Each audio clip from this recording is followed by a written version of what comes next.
यसु मसीह के जिंदा कादर जलाली बबरकत नाम में हम सब की सलामती हो। आमीन। साथ वाले से भी कहें आपकी सलामती हो। बेशक हमेशा ही खुदावंद की खुशी इसमें है कि उसके लोग सलामत रहें। बेशक याद रखिएगा कि बाइबल हमें बताती है कि बथेरे ईमानदार भी बाजुकात बीमार होते हैं, लेकिन खुदावंद शिफा बख्शते हैं, सलामती बख्शते हैं। और फिर खुदावंद चाहते हैं कि हम हमेशा सलामत रहें। जैसे उस बहन उस बेटी से कहा, जा बेटी सलामत चली जा, तेरे ईमान ने तुझे अच्छा किया, सलामत चली जा और इस बीमारी से बची रहे, हमेशा सलामत रहे। इसलिए आज बहुत सारी जिंदगियां बाजुकात जो है वो इस परेशानी में, इस फिक्र में रहती हैं कि पता नहीं खुदावंद की मेरे लिए क्या मर्जी है। तो याद रखें कि खुदावंद यसु मसीह ने वाज़े तौर पर बारहा ये बात कही कि मैं वही करता हूँ जो मेरा बाप करता है, मैं वही कहता हूँ जो मेरा बाप, जिसने मुझे देखा उसने बाप को देखा। और बाइबल गवाह है कि यसु मसीह ने अपनी पूरी खिदमत में किसी से ये नहीं कहा कि इधर आ, तेरी सेहत बहुत अच्छी है और बाप की या मेरी मर्जी ये है कि तू कुछ दिनों के लिए, कुछ देर के लिए तू बीमार हो जा। ऐसा नहीं है। लेकिन याद रखें, जब तक हम इस बदन में हैं अप्स डाउन रहेंगे। लेकिन याद रखिएगा, इसका मतलब हरगिज़ ये नहीं है कि जब कोई ईमानदार कहीं बीमार हो जाए तो वो सोचना शुरू करे कि ज़रूर मुझसे लाजमी कोई गुनाह ही हुआ है और ये गुनाह का ही नतीजा है। हाँ, बेशक इसकी जड़ें जो है वो गुनाह का बाइस ही है, क्योंकि अदन में जब तक गुनाह नहीं हुआ, ना नदामत है, ना पशेमानी है, ना पछतावा है, ना नंगेपन का एहसास है, ना खुदा से अलहदगी का एहसास है, ना बीमारी है, ना गुर्बत है, ना कोई बगाड़ है। सो इसमें दूसरी राय नहीं है कि ये सारी चीज़ें अच्छी नहीं है, इनकी जो जड़ें हैं वो गुनाह के बायस ही है। लेकिन शुक्रगुजार हैं कि अपने ठहराए वक्त पर बेटे को इस दुनिया में भेजा ताकि गुनाह का ही कफारा, और वो गुनाह जो अदन में हुआ और उसने आगे फिर मौत फैलाई, उसका कफारा दिया जाए और इंसान के लिए वापसी के रास्ते जो है वो मुमकिन हो। हम शुक्रगुजारी करते हैं। आए, एक बात, एक लफ्ज़ है बज़ाहिर, लेकिन ये लफ्ज़ जो है जब बाइबल मुकद्दस में हम देखते हैं, इंग्लिश में देखें, उर्दू में देखें, तो ये यू टर्न दे देता है। पॉजिटिव वे में ये मौत से जिंदगी की तरफ और नेगेटिव वे में जिंदगी से मौत की तरफ। बज़ाहिर बहुत छोटा सा लफ्ज़ है, लेकिन इसका मफ़हूम और इसकी डेप्थ बहुत ज़्यादा है। और वो लफ्ज़ है लेकिन, और इंग्लिश में आप सभी जानते हैं बट। सो आए कलाम मुक़द्दस में से एक आयत हम तलावत करेंगे और फिर हम इस पे बात करेंगे कि लेकिन क्या कुछ कर सकता है किसी की ज़िंदगी में भी। अगर वो पॉजिटिविटी में चलेगा तो ये लेकिन का एक लफ्ज़ जो है वो उसे मौत से ज़िंदगी में, पस्ती से सरफराजी में, बुलंदी में, और अगर नेगेटिविटी में जाएगा तो वो फिर बर्बादी की तरफ भी जा सकता है। हाँ, खुदावंद क्या चाहते हैं? खुदावंद चाहते हैं कि बहाल हो, खुदावंद चाहते हैं सरफराजी पाए। आए कलाम मुक़द्दस में से आयत हम तलावत करते हैं और फिर हम इस पे फर्दर बात करते हैं। कलाम मुक़द्दस में से हम देखेंगे दूसरा सलातीन और उसका दूसरा बाब और उसकी 19वीं आयत कलाम मुक़द्दस में से हम देखेंगे। और कलाम मुक़द्दस में यूं मरकूम है, फिर उस शहर के लोगों ने अलीशा से कहा, जरा देख ये शहर क्या अच्छे मौका पर है, जैसा हमारा खुदावंद खुद देखता है, लेकिन पानी खराब और जमीन बंजर है। बोले, लेकिन पानी खराब और ज़मीन बंजर है। कलाम मुक़द्दस के पढ़े, सुने, समझे और कबूल किए जाने पर खुदावंद की बरकत हो। आमीन। अक्सरियत हम میں سے اس بات سے واقف ہے, اس واقعہ سے واقف ہے, لیکن ہم آپ سے درخواست کریں گے کہ ایک دم سے یہ سوچتے ہوئے بچپن سے سنتے ہیں, اس طور سے نہیں, ضرور وقت دیں, سنیں, سمجھیں, خدا روح القدس سے مدد مانگے. یاد رکھیے گا یہ فقط ایک نیچرلی قدرتی ایک پانی کی صرف بات نہیں ہے, بلکہ یہ 100% انسانی زندگی پر اس کا دار و مدار. جو لوگ بچنا چاہتے ہیں, یہ سب سے زیادہ جو یہ بات فٹ ہوتی ہے وہ انسان ہے. اگرچہ یہاں پہ جو بات ہے, یہ شہر کا نام ہے یرو, اور یاد رکھیے گا کہ یرو شہر کا نام, اس کی میننگ اور اس کی خوبیاں. یرو ایک بہت ہی خوبصورت شہر ہے. یرو خوشبو کے لحاظ سے بہت مشہور ہے. یرو باغات کے لحاظ سے بہت کچھ ہے یرو کا. یرو کی دیواریں ہم نے دیکھی ہیں کہ یرو وہ بیچ میں وہ جگہ ہے جہاں سے کراس کر کے ہم وعدہ کی سرزمین میں داخل ہوتے ہیں. یرو کے لوگ مرد خدا الیشا کے پاس آتے ہیں.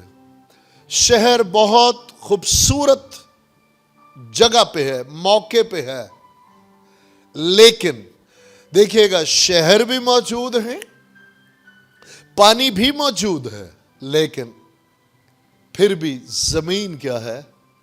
بنجر ہے. زمین بنجر کیوں ہے؟ پانی موجود ہے, لیکن کیا ہے کہ پانی خراب ہے. زمین بنجر اس لیے ہے کہ پانی خراب ہے. اور اگرچہ ہم بخوبی جانتے ہیں کہ مرد خدا الیشا انہوں نے کیا کیا, انہوں نے ان سے کہا ایک نیا پیالہ لو, پرانا نہیں, ایک نیا پیالہ لو اور اس میں نمک لے کر آؤ. اور جب وہ نمک لے کر آئے تو ہمارے بزرگ الیشا نے وہ نمک لیا اور وہ گئے, اور انہوں نے جا کر چشمہ کے اندر جہاں سے پانی نکلتا ہے, اس چشمہ کے اندر وہ نمک ڈالا.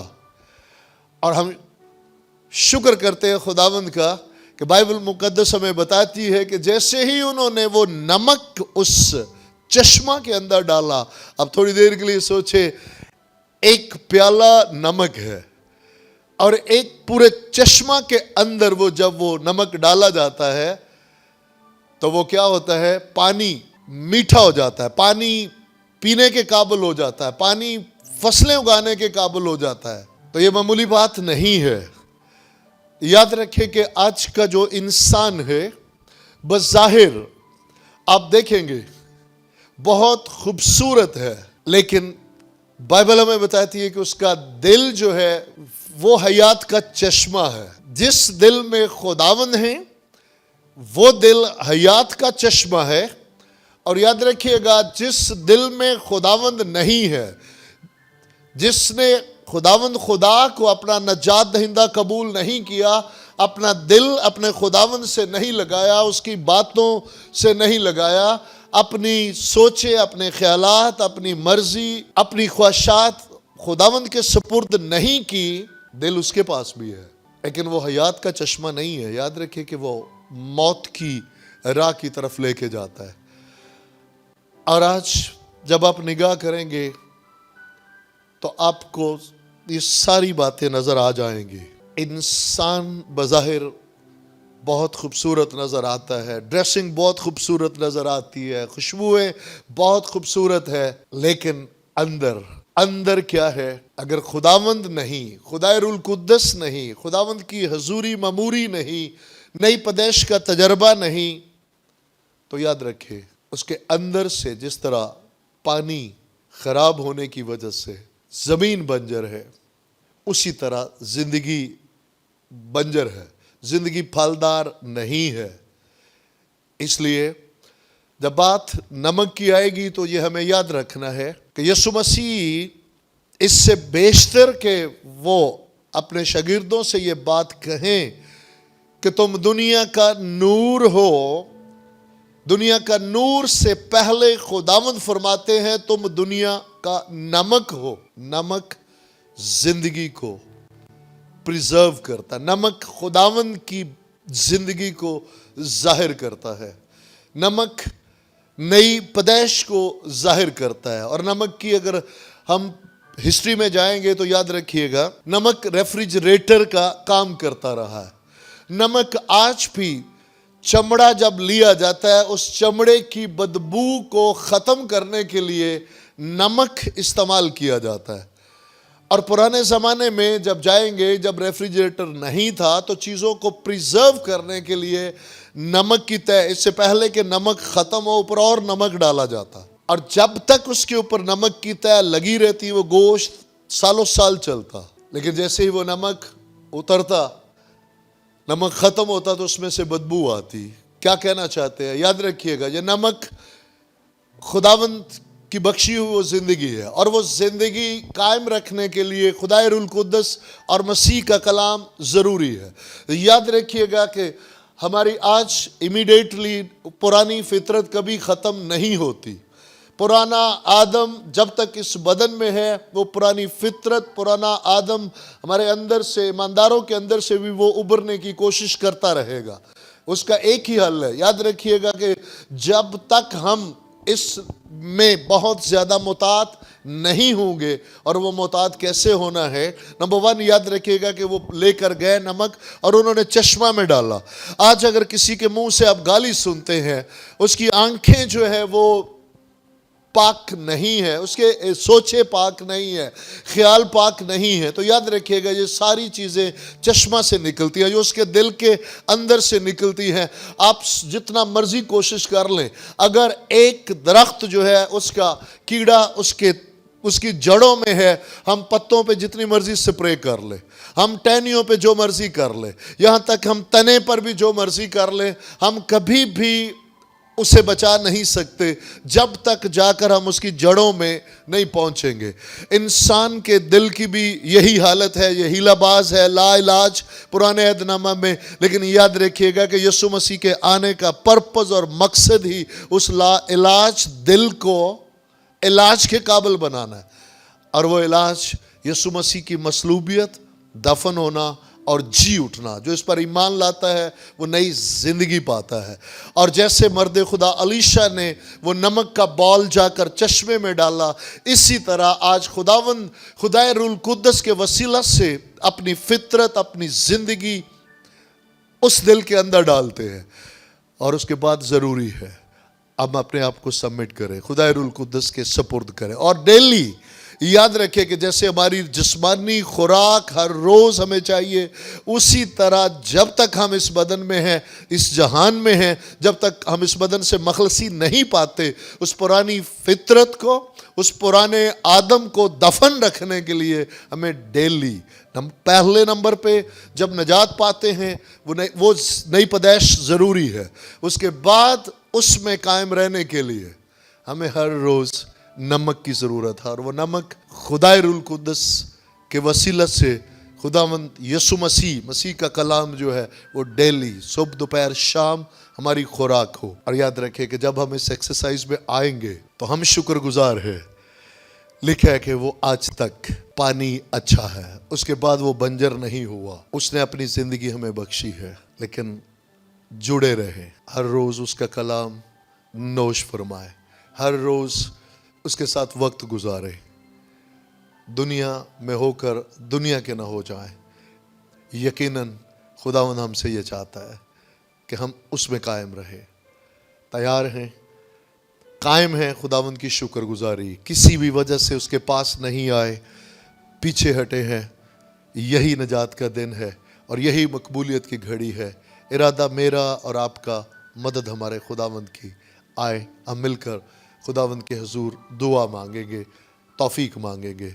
आसमानी बाप, यीशु मसीह नासरी के नाम में हम एक बार फिर आपकी हुजूरी में हाजिर हैं। हम शुक्रगुजारी करते हैं कि नमक मौजूद है खुदावंद। नया प्याला आप चाहते हैं कि हम अपनी पुरानी जिंदगी का इनकार करें और नई जिंदगी, नई सोच के साथ, नए ख्यालात के साथ अपना दिल आपके हाथों में दे, ताकि आप उसमें नमक अपनी जिंदगी, अपनी फितरत, अपनी हजूरी, अपनी ममूरी उसमें डाले। और वो चश्मा, वो हमारा दिल जो हर किस्म की बदी, बुराई, बुरी ख्वाहिशात उसके अंदर से निकलती है, वो चश्मा हमारा दिल पाक और साफ हो। जहां से बदी बुराई निकलती, वहां से आज नेकी और आपकी जिंदगी और आपकी मोहब्बत बहना शुरू हो। हम पाक और साफ होते चले जाए और आप हम में से नजर आए और बतेरों को आपके पास लाने का वसीला बने। जितनी बेटी, बेटियां, बहन, भाई आज इस कलाम के वसीला से आपके पास आते हैं, आने वाले अय्याम में आते हैं, खुदा रुल कुद्दस हमारे मुनज्जी यस्सु का दीदार दीजिए और उनमें कायम रहने की तौफीक बख्शिएगा जब तक आप आ नहीं जाते। मसीह के नाम में आमीन।